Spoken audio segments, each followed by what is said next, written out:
asalaamaaleykum mbokk internet yi Dakar Midi yéen a ngi seen biir émission Midi Mode Midi Mode nag mooy seen émission boobu nga xam ne pour tailleur yi la pour coiffeuse yi la maison esthétique yi salon de massage yi vendeur de bijoux yi jaaykatu tissu yi ñëpp ci lañ bokk. tey nag dañu ñëwoon marché HLM seet si seen styliste bu xarañ boobu boo xamante ne coupe rek lay def boo bëggee gis taille basse bu raar bu rafet bu dooj bu am cas da ngay ñëw ba marché HLM seet si Nianga Fashion tey nag moom la ñu seet si woon fii HLM pour ñu dalal ñu mais ñu dugg ñu xool tey lan la ñu indil.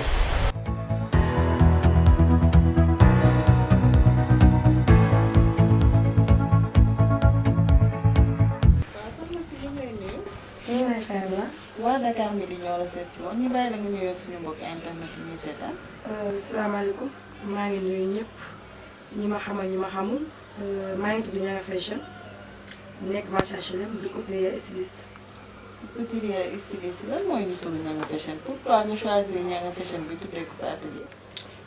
Nianga Fashion bi Fatou Niang laa tudd tout d'abord tout le temps bi avant may ñaw dama doon jaay tissu léegi. ñu naan ma fashion foofu la Nianga Fashion bi jógee ñu may woowee Nianga Fashion. lan moo la dugal ci ñaw. bon ñaw bi mën naa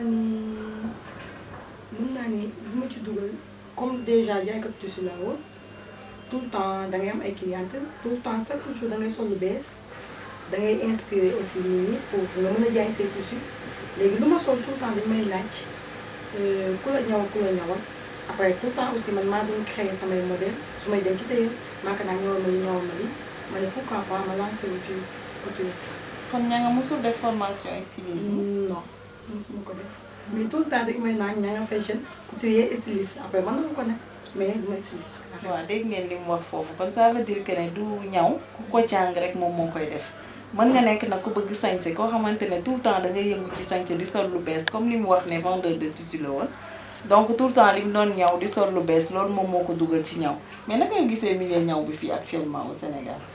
bon milieu ñaw bi mën naa ni avancé na par rapport avant ma ciy dugg parce que même bu ma avant ma ciy dugg bu ma ci nekkul woon tamit xam naa ni ci nekk parce que te jaaykatu tissu laa woon jaaykatu tissu ak tailleur peut-être c'est bien dina tailleur mën na ñëw sa boutique kuy jaay tissu sax te kii jaay tissu créer ko modèle ne ko li ñëwee ko ni mu dem mais actuellement ñaw bi gën a évoluer.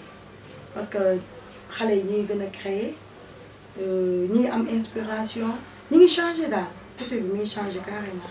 waaw par rapport ak yow seen modèle yi ñu fi gis dañu gis ne da ngay gën a ñaw taille basse.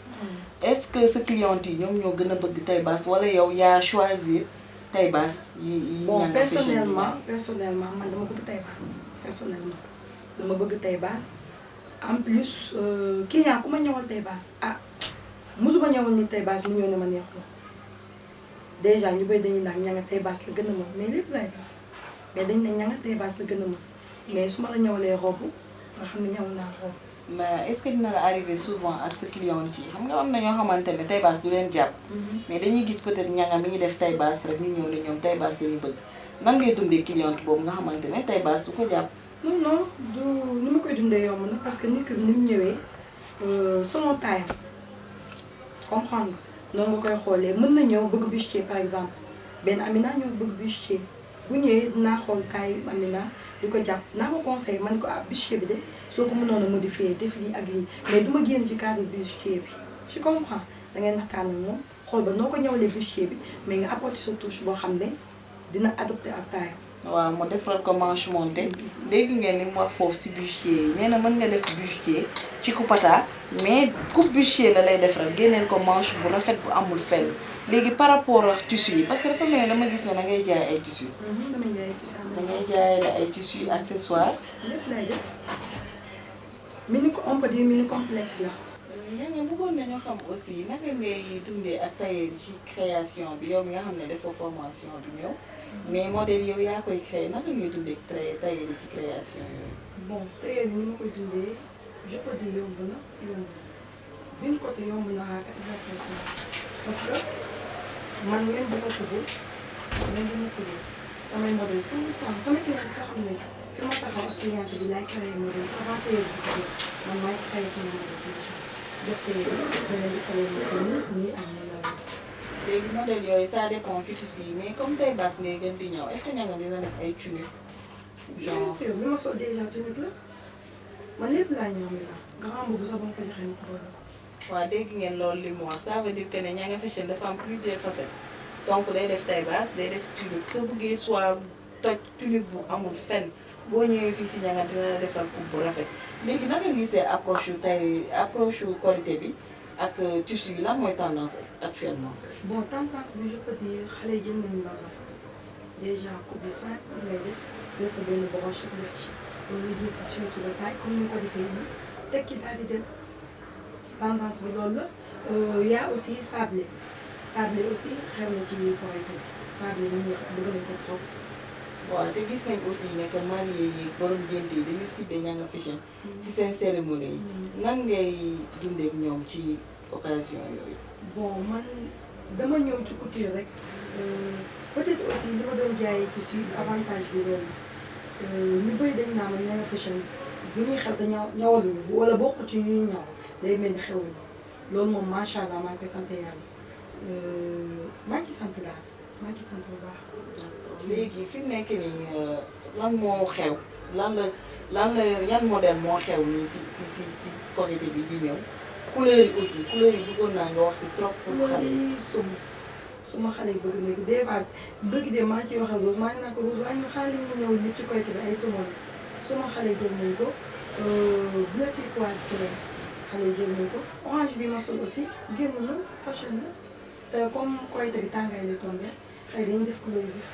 mais dafa mel ne aussi gis naa fi ay tissus yi nga kon day jaay tissu cliente bi ba pare ñawal leen. si damay jaay tissu cérémonie yu raar sax nag tissu yu raar yu am ci marché bi tissu boo bëgg bu raar te am ci marché bi ñëw ci ñan boo gisul la neex nga doogee wàcc jënd feneen mais tissu boo ñëwee di nga am lu la neex moom. te tout le temps dangay am arrivage bu bees. waaw tout le temps damay am arrivage bu bees chaque un mois dina am arrivage bu bees. waaw dégg ngeen xale yi loolu ña nga wax nee na moom bu fekkee da nga bëgg am cérémonie bu amul fenn boo ñëwee bëgg ñaw bu amul fenn tissu bu raar boo xamante ne yow yaa ko fi njëkk sol boo ñëwee dina la jaay tissu dina la ñawal ñaw bu amul fenn accessoire aussi gis nañ Nianga daf koy def gis nañ fi ay dàll ay pochette aussi yooyu da nga koy jaay. xam nga mënoo ne damay ñaw tey boo ñawalee nit kooku il faut que dana naan Nianga kaay gunge ma jënd dàll kaay gunge ma jël pochette ma ne pourquoi pas ma jaay dàll jaay pochette bu ñëwee ma jaay ko tissu na wala jaay la dàll pochette. waaw dégg ngeen loolu Nianga kon ça veut dire que ku ñëw boutique am soxlawul ngay génnaat di dem ci beneen boutique boo ñëwee dina la jaay daal dina la jaay pochette dina la jaay accessoire bépp boo bëgg pour sa xew. léegi Nianga ñu bàyyi la nga wan ñu tissu arrivage bu mujj bi nga am pour korité bi. d'accord.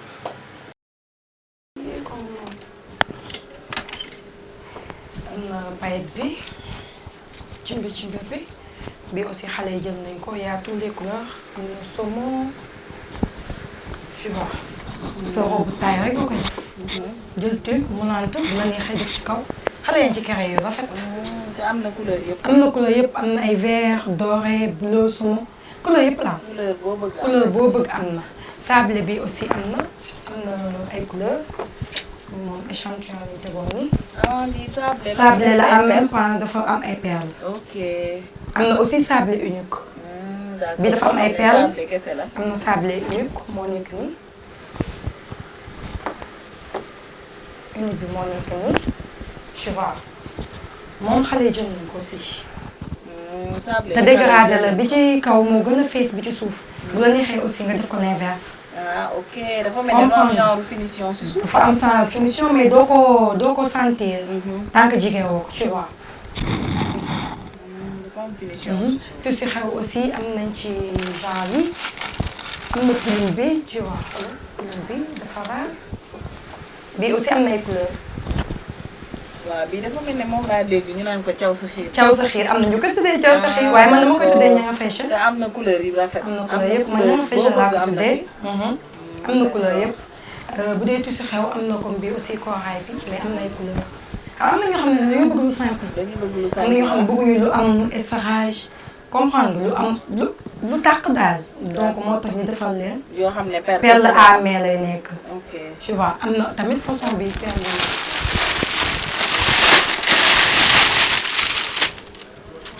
am na yi aussi am ay perle ay couleur pare def ay fleur am. def ay fleurs. macha allah rafet am na ay couleur aussi bii moom wax dëgg fa yàlla kuñ ko mos a ñëwal rek kontaan nga.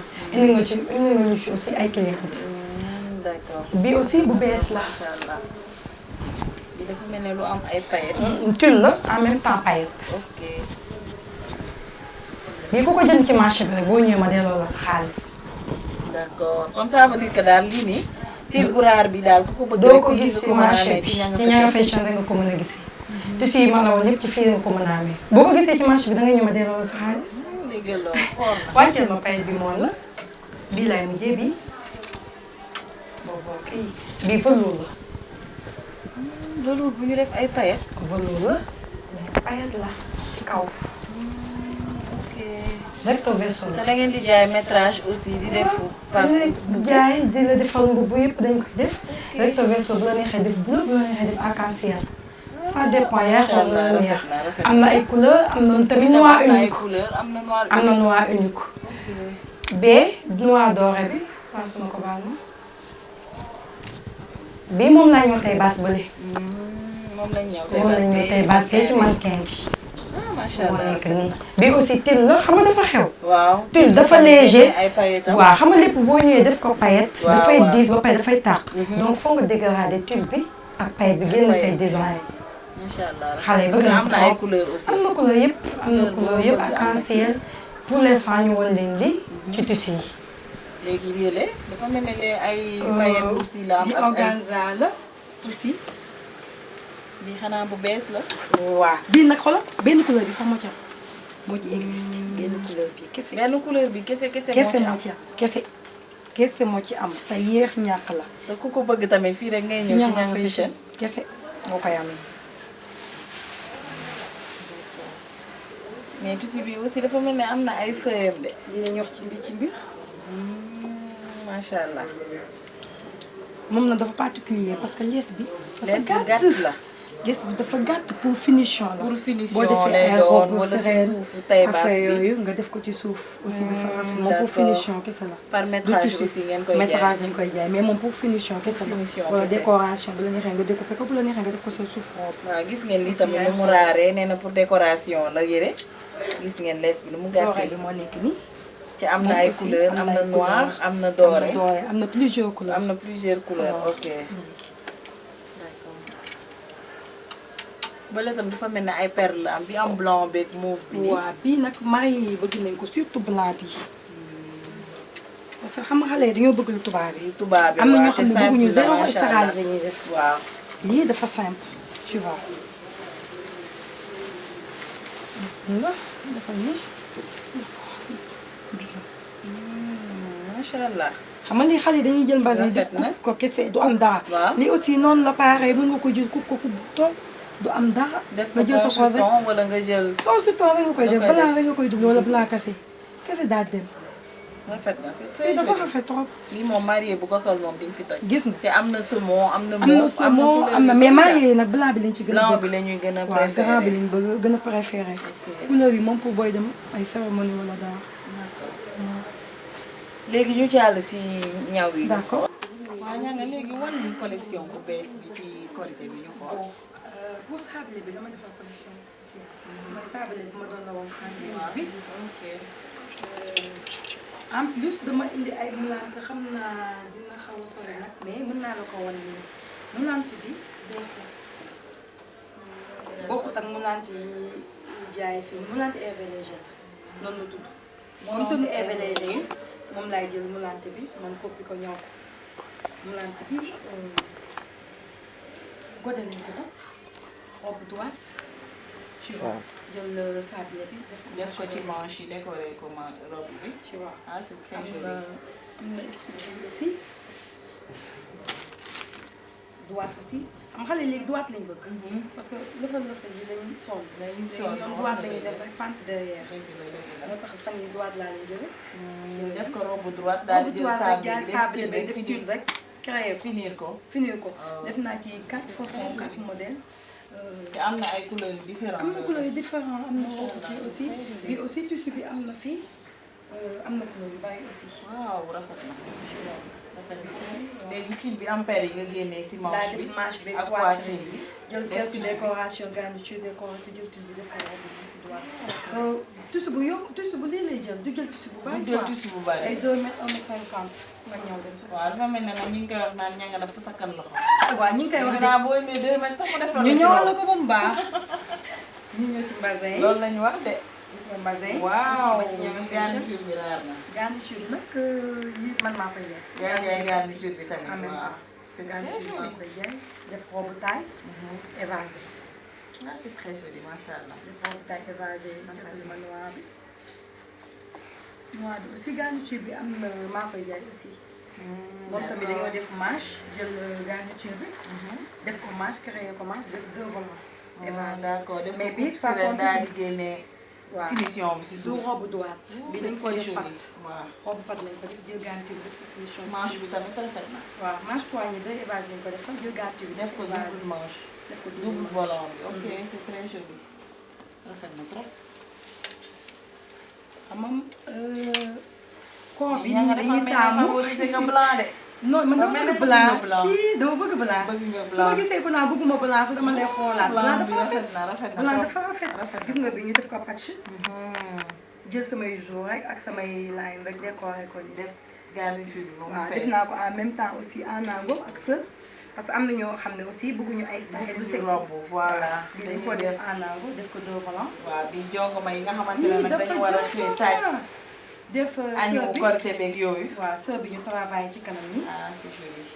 sër bi dañoo ok travaillé ci kanam. travail ci kanam bi ba mu fees. travail ci kanam. rafet na jël en ango bi def ko 2 volants. 2 volants. daal di def double manche bi mu double wàcc. manche lañ def rafet na trop. def c'est suñu très joli. création. macha allah rafet na. lii aussi. toujours lii tamit création bu bees la. waaw xam nga nit ñi tamit koor gi dañuy bëgg lu léger. lu léger des fois voilà. dañuy def lu léger dernier moment nag ñu def prêt-à-porter yoo xam ne pour korité bi la. korité bi ak incha après allah. korité bi incha allah bii dañoo jël voile. def ci jour. ok daal di jël jël benn tissu rek. bu buntu def color rek kenn xamul lu mu doon rek. waaw ñu def sa yëpp ci ña nga fashion. lépp ci ña nga fashion. yu baax yi moo daal nekkaat ko bëgg noonu ci aussi. ña ngay ñëw. taille maam ok. moom lañ defaat ni taille maam. moom lañ defaat ni taille def maam. ci jour. def travail ci ba mu travail fees. def suñu création. macha allah même choix bu 2000 francs boo ko indee mën nañu ko ñëw. ba mu ñawal la rafet. ko ñaw bu rafet. bu vert bi donc choix bi cher bi vert bi choix bi non pas boobu choix bu vert bi waaw boobu choix bi 2000 francs lay jar tissu bi ku ñu ne 2000 lay jar doo ko gëm tissu bi 2000 francs lay jar la yaa jël 1 mètre perlage un mètre perlage bi daal di def décoré ko ci kaw def décoration bi. garniture def suñu robe pat ba ah macha allah c'est très mais joli. c'est pas cher aussi daal di génnee til bi nii ci suuf rek. gis nga mu def traîne def perlage fii c'est très joli. manche godet poignée am nañu naan évasé am nañu naan godet sans déployer c'est très joli rafet na. rafet na trop.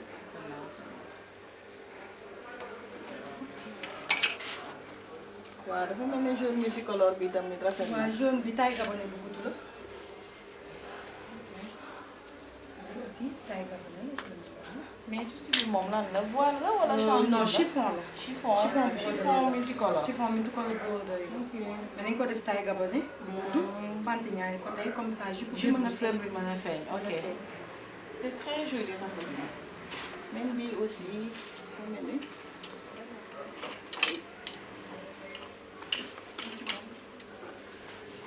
bii tissu bi lan la chantoum. bii chantoum la chantoum fleurette la. ñu jël chantoum unique créé manche bi def ko ay vagues. ok Def suñu Chanel waaw manche bi ni ñu ko créé waaw rafet ay na. vagues rek manche bi ba mu vague la rafet. tudd. ñu tegale ko nii. daal di def génnee ko broche bi ci kaw. broche rek def ko broche bi sa au milieu lay nekk. très joli mais dafa mel ne verte bi tam manche bi am na ñam. verte boobu. vert bi manche bi organza la. ñu def ñu ko def pat création manche. taille bichier def gonflant daal koy cappal manche. c'est très joli daal di génnee volant ci taille boo ko solee nag ci la forme bi di bi. doog door a a génn. il faut nga sol ko pour forme bi génn mais pas ni ñi nga xam par exemple modèle bi ni mu nekk ni mu nekk effectivement. jël suñu benn volant rek teg ci côté bi day mel ni tey baas. waaw te dafa mel ne nag ñi ña nga ni kubee rombam ci suuf ak lii jupam. samay xool xeet dafa pat mel ne rek loolu fii rek la am daal. samay mais xeetu bii pat dafa mel rek ne lu ñu mélangé ak barin rek verte bi. vert bi waa benn loxo la benn manche la. benn manche la. c'est très joli rafet na. même bii aussi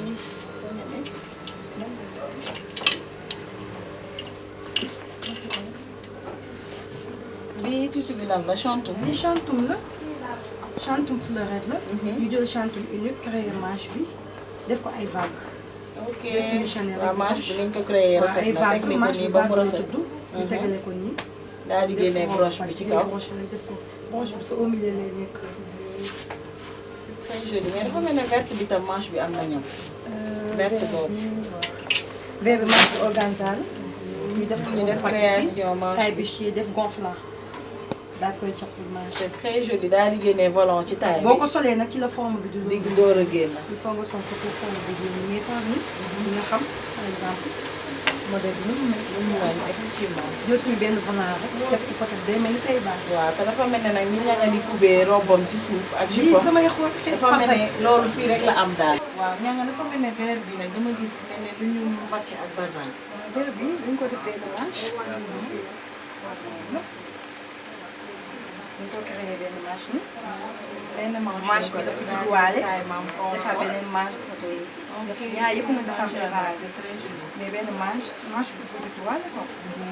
manche bi daal di jël garniture rek décorer dafa simple def ko taille mam xam nga ci kaw taille mam la. ci kaw forme bichier. rafet na c'est très joli. donc ça veut dire que lii moom. jéeg yu ndaw jéeg yu ndaw jéeg yu mag yi disquette non sama genre gi sax mën nañu koo sol. ah yow ñëpp kontaan nañ ci yow mais sama bi tam dafa mel ne am na ñam de. sama bi paillette la man dama bëgg paillette.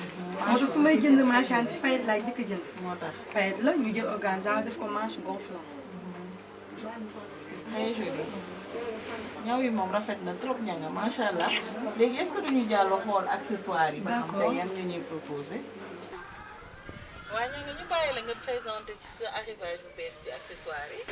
waaw arrivage yi am na ay pochette comme li ma la wax sànq kuy xew wala pour koy xale yi ku fi ñawlu mën nañu la jaay pochette en même temps pochette bi am na design yu bari. am na façon bi si am na couleur yëpp design yi aussi bari na mais bi spécialement pour marier bi moom pour marier rek ñoo koy. pour marier yi ñoo koy jënd. am na blanc cassé bi am na blanc normal am na beige. parce que couleur yooyu mooy couleur mariée xam nga. loolu tax couleur yooyu la ñu préféré pour jënd ko. am na genre bi aussi portefeuille bi. en velours la en plus portefeuille la. tu vois am na bandoulière aussi en même temps bu la neexee nga def ko bëgg dugal neex nga def ko pochette. waaw gis ngeen pochette yu raar yi bu bëgg moom ci Ñanga Fashion rek ngay ñëw boo ñëwee nag am na couleur bu nekk gis ngeen ko nii simple la te rafet na mais dafa mel ne sablé bi ñu gis sànq tissu bi am na fi ay pochette am de. bien sûr am na sablé sablé bi am na tissu par contre robe bi ma la wan sànq boo xoolee sablé bi bariwul parce que jupe bi robe bi moulante la finition bi rek lañ def sablé bi bu boobaa mën nga jël sablé bi def ko say accessoire jël sa dàll bu dooree rek def ci ku lay téye yéen bu dee sama genre yaay gi nag xam ne ñoom dañu sol talon yu gudd ñoom yii lañ leen indi petit talon. donc daal di aussi am na talon yu. am na talon bu la neex am na yu mag. donc boo ñëwee moom boo fi bëgg rek. boo fi bëgg rek en plus dañuy def aussi bu fekkee ay daal talon dañuy def sur commande boo amee sa commande nga def passé ko ñu jëndal la si daal boo bëgg ñu indil la ko dans 15 jours. waaw dégg ngeen loolu ña nga ne na su fekkee da nga gis dàll bu raar ci internet bi boo ñëwee def commande bi boo ko envoyé sur WhatsApp rek def commande bi nee na 15 jours incha allah boo ko defee tey di nga jot ci say dàll ñu xoolaat yeneen ñi ña nga. gis nga petit sacoche yi. ay sacoche la. waaw gis ngeen sacoche yi aussi. en plus mën nga ko utiliser sax boo solee xam nga lii boo defoon basin bu rouge. nga yor dafay rafet. waaw gis ngeen sacoche kon ni nga ko combiné nii ak sa yére bi. déjà dafa am. est-ce que doo ko yóbbaale sax. non bii kay day dem bii moom déjà Amina la tudd ba pare. non Amina laa ko tuddee ceinture de taille nag. aussi am nañ ko xam nga nit ñi dañuy ñëw chiffon. chantoum.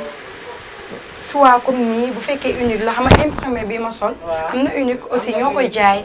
maa ñëw tenue bi aussi en même temps. jërëjëf sama yëpp maa ko ñëw am nañ choix bi am na imprimé am na unique. bu fekkee unique bi mun nga jël sa ceinture de taille bi arc-en-ciel la nga teg ko ci. couleur boo ko def am na aussi Gucci am na façon bi comme bi nga takk rouge am na boobu am na ñoo xam ne aussi bëgguñu bu rëy. dañ leen indil bu ndaw bu simple am na aussi bu ngand ça dépend grand modèle la petit modèle ak moyen donc taille boo bëgg ci taille boo bëgg boo ñëwee fii di nga am xam nga man sama genre gi mënuñu sol bii donc bu ndaw bi rek lay jël takk ko pour mën a def maanaam da ngay indi say taille indi samay taille daal waaw indi samay taille indi say taille wax pare pour bazin yi aussi bu dee xale yi defuñu ren broderie bi bariwul parce que c'est non xale yi leen simple coupe simple rek la ñuy def dañuy jël seen broche def ci am na ay Chanel am na aussi en perle comme ni couleur ça dépend ci bazin bi ngay jël nag ak accessoires yi ngay takk waa non couleur yëpp la am couleur yëpp ça dépend aussi ci bazin bi ngay jël tu vois.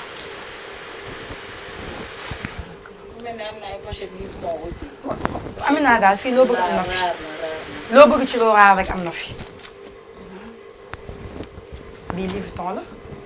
waaw rafet na dafa mel ne genre valisette yu ndaw yooyu. exactement très joli. rafet na trop macha allah. Amina bu ñu jógee ci daal la pochette yi comme ni ma la ko waxee accessoires yi en même temps damay jaay sac ay Hermès Versace comme ni coupe bi moom yaakaar naa ni bu fi amee tamit bariwul wala gisaguma ko fi. am nañ ay Louis Vuitton aussi Versace la.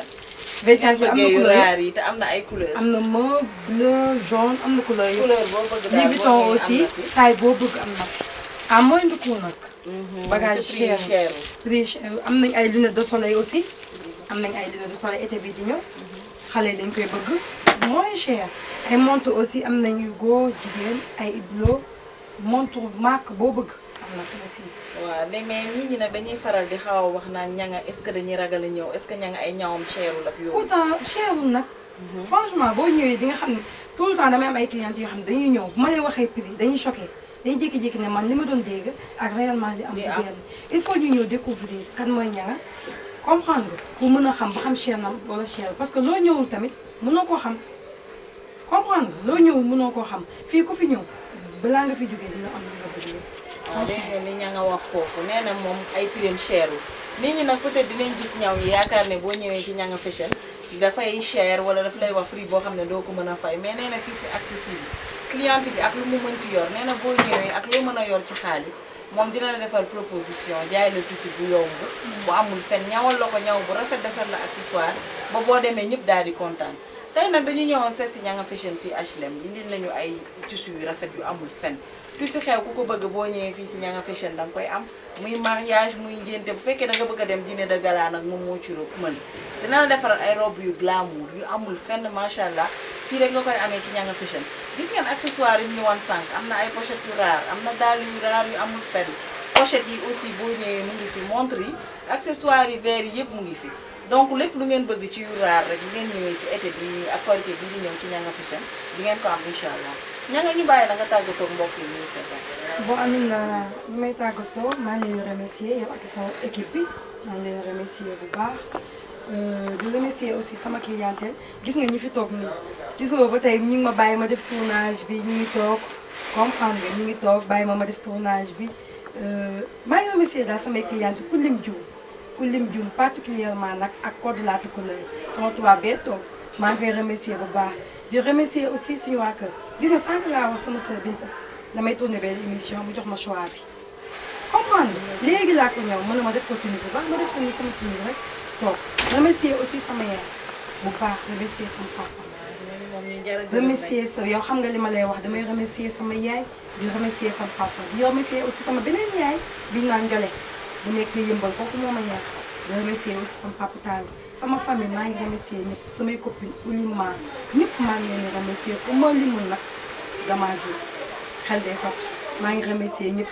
di remercier sëñ Mbacke boole sama góoru bopp nag maa ngi koy remercier muy Serigne Ndiaye gis naa ni muy sonnee ci man ña nga jàppal dina baax moom xam na ma xam maa ngi koy remercier lépp lu tax ci moom aussi moom ma gën a xam maa ngi koy remercier bu baax. maa ngi remercier bu baax a baax a baax a baax sama tailleur maa ngi leen di remercier aw ma seen fay man ku ma xam billaay wallaay Amina ku ma xam xam nga fougue de jeunesse bi ma yor tu vois des fois damay ñëw nerveuse des fois ma ñëw dal seen kaw mais dañ may comprendre xam nga dama bëgg métier bi aussi moo tax may def loolu di remercier Modou di remercier Cheikh di remercier Ahmed Daouda Issa ku leen juum di remercier na particulièrement Say sama naa ko trop maa ngi remercier say di remercier waaw aussi ku sama jar a remercier la ndaxte boo voyagé sax moom nga moo fi fi bàyyi. nekk client yi na ku ñàkk laa mais say daa cher mais nag dafa bëgg boutique bi dem kanam loolu tax di remercier aussi sama assistante muy Coumba Rose maanaam moom xamante wu ñu ñoo bokkoon benn classe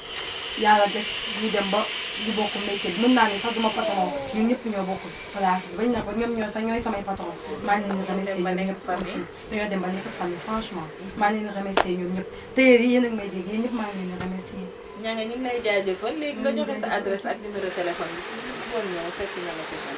fii ku fi bëggoon ñëw da ngay ñëw HLM HLM boo taxawee ci pharmacie lépp si Sénégal boo laajtee Ñanga Fashion ñu wan la ko soit boo ñëwee ba ci pharmacie aussi boo duggee ci parking bi boo xoolee sa gauche ci kaw di nga gis si enseigne bi ñu bind Ñanga Fashion am nañ beneen boutique aussi ñu ngi Soprim mais numéro place bi HLM 77 la numéro place HLM bi 77 la 723 0075 wala 77 906 23 76. waaw dégg ngeen li mu wax foofu nee na boo ñëwee HLM ci pharmacie bi rek boo wootee incha allah ci numéro yooyu mu joxe boo leen woowee incha allah ñu jël si man nag tey maa ngi remercier sama partenaire yu ñaawul yooyu nga xamante ne combat bu ma am dañ ciy jàpp bu baax a baax di remercier waa Koki création chez Amina ñoom ñoo jaar ci robe bu yanj bi macha allah di remercier waa Touba Darou Minane Cheikhul Khadim ñi nga xamante ne ñu ngi Sandaga ak HLM ci accessoire yi ñoom heure bu ma amee émission su ma leen woowee ñu ne ma Amina kaay ñëw jël lu la neex ñoom maa ngi leen di remercier di leen gërëm bu baax a baax a baax di leen jox dig daje seen beneen émission Midi Mode.